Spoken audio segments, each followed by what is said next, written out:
Yo, what's going on everybody? This is Brendan back again with another video, and today we're talking all about documentary filmmaking.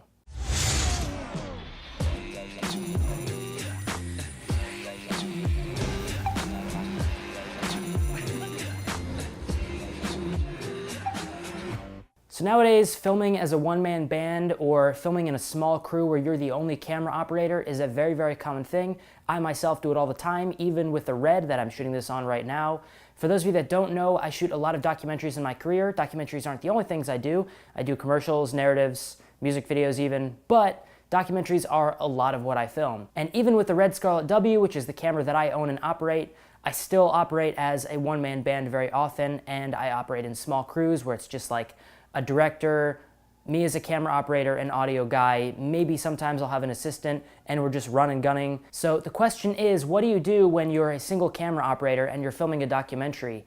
How do you get enough coverage to make a cohesive sequence cut together very well in the edit? Well, as you might have guessed, it's definitely not easy. It's something that does take a lot of practice, and it can be an extremely stressful thing on set, especially if you don't have a lot of documentary experience going in to try to shoot a documentary on your own as a single camera operator without any other camera guys or any other cameras on set helping you get coverage of things. When I graduated film school, the very first big project that I worked on back in 2016 was a big feature documentary film that I got hired for.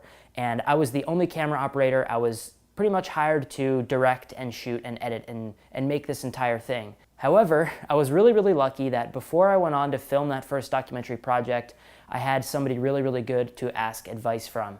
And during my senior year in film school in 2016, I had a professor in a class who that year he had just won, with his documentary, he had won Sundance for Best Documentary Film. His name is Lou Pepe. He had won for his film called The Bad Kids, which he had co-directed and shot with one other friend of his. Now, the class that I had him in film school wasn't actually even a documentary class at all. So I had never learned anything about documentary filmmaking from him. It just so happened that the year I had him as a professor in a completely different class, he had won Sundance for Best Doc. So that was kind of crazy. And so I knew after I graduated, when I got hired to shoot this big project, the first doc I'd ever done, that he was the guy to go talk to and ask. So I shot him an email and pretty much gave him that dilemma that I had. I was like, look, I have no documentary experience. I got hired to shoot this feature documentary. I'm really excited about it, but I'm also really nervous. How do I get enough coverage to make a sequence cut together properly with just one camera?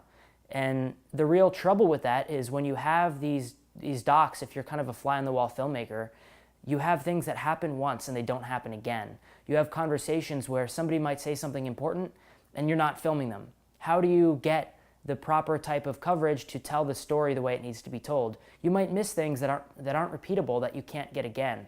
And how do you handle that? How do you deal with that? Is there a specific approach? And that's what I asked him. And the answer he gave me was so beautiful in its simplicity and its approach. So in this video, I'm going to give you guys the top 3 things that he told me that helped me film that documentary and actually make it something that was watchable. So actually, before we get into that, I have one more thing that I kind of need to go over, which is the fact that not all documentaries are created equal. What I'm referring to is specifically fly-on-the-wall documentary filmmaking, but there are other types of documentaries, such as documentaries where you just have simple talking head interviews and some supplemental B-roll that's over those interviews. So for instance, a great example of that is the Netflix show Chef's Table, which has many, many seasons out right now. And it is that kind of format of documentary where you have interviews and B-roll that supplements those interviews. So exactly what the people are saying in those interviews, the B-roll is a visual representation of the stories that they're telling and the things that they're talking about. And what's different about that kind of documentary is a lot of that B-roll can be scheduled and pre-planned, and even in some scenarios actually staged for the B-roll to work with the story. And so in that kind of example, even if Chef's Table might be having more than one camera, I'm not exactly sure what their production workflow is like, but that's a type of documentary that you can get away with shooting one camera very easily because everything is pre-planned. They shoot the interview first, which gives them all the insight and information they need to schedule and plan out all the B-roll that they're going to shoot, and to schedule a time where they will meet at a specific location with the subject that they're filming, and they'll set up a shot before they film it, and they'll kind of instruct the person to do exactly what they want them to do.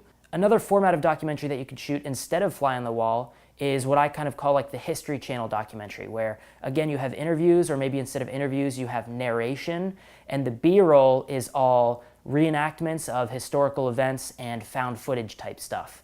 So that kind of B-roll that you're shooting isn't necessarily fly on the wall, and it's something that again is all pre-planned, is all structured, and staged in some scenarios in the case of reenactments. So if you're shooting those types of documentaries, good news, you don't really have to worry about this. But if you're filming a fly-on-the-wall documentary, which most consider is really the hardest kind of documentary to film, here are the tips that my professor gave me years ago that helped me. So, number one, the first really amazing tip that my professor gave me is he told me, just because it's a documentary, that doesn't mean you should stop thinking about it the way you would approach a narrative scripted film. And what he really meant by that is when you're thinking of a scripted narrative film, you're just thinking of the coverage in terms of a wide, then a medium, then a close, maybe some over the shoulders, clean and dirty, maybe some cutaways, and that's pretty much it. So he said, when you're shooting a documentary film, you really approach it in the exact same way. When you show up and you're filming some kind of thing happening, you should start with filming a wide, then you should get closer and closer and closer progressively as the events are unfolding before you. So while you're actually on set filming, you might not be sure exactly what shots are perfectly necessary and what shots might be omitted. So you need to film an entire list of coverage from wide all the way to close to make sure you get everything that you might need. This includes establishing shots, or say shots of the outside of a building, or shots of environmental landscapes, which you can use as pieces to maybe transition from one location to another. So for instance, in the very first documentary that I filmed, if I was filming inside of a family's home and it was a new location, I'd film an establishing shot outside of the home, so when we were transitioning from a different location to that location, we kind of knew where we were at.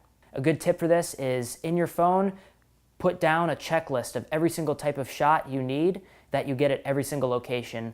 Every time something new happens, every time you're filming a new scene, you check off that list over again. Eventually, you'll memorize that list, it'll be ingrained in your brain, and you won't need to worry about it anymore, and it'll just come naturally with practice. And tip number two that my professor told me is perhaps the most important tip that I could give you guys. And this tip is pretty much, when you're following action, point the camera at whatever interests you the most in that moment. So listen to what people are saying, watch what is happening, don't get tunnel vision on one thing, be aware of your surroundings, and whatever is interesting to you at that moment, point the camera at that. Because chances are, if you're conscious enough of your surroundings and you're kind of in the moment, whatever is interesting to you the most at that moment, then chances are that's going to be the most important thing for your narrative. You can't be a superhuman, you can't be predicting the future, aware of what's going to happen before it happens. Eventually, after you get enough experience, you might somewhat get some kind of intuition, but ultimately just take a step back, and no matter what you're filming, whatever interests you the most is probably what's most important for your story.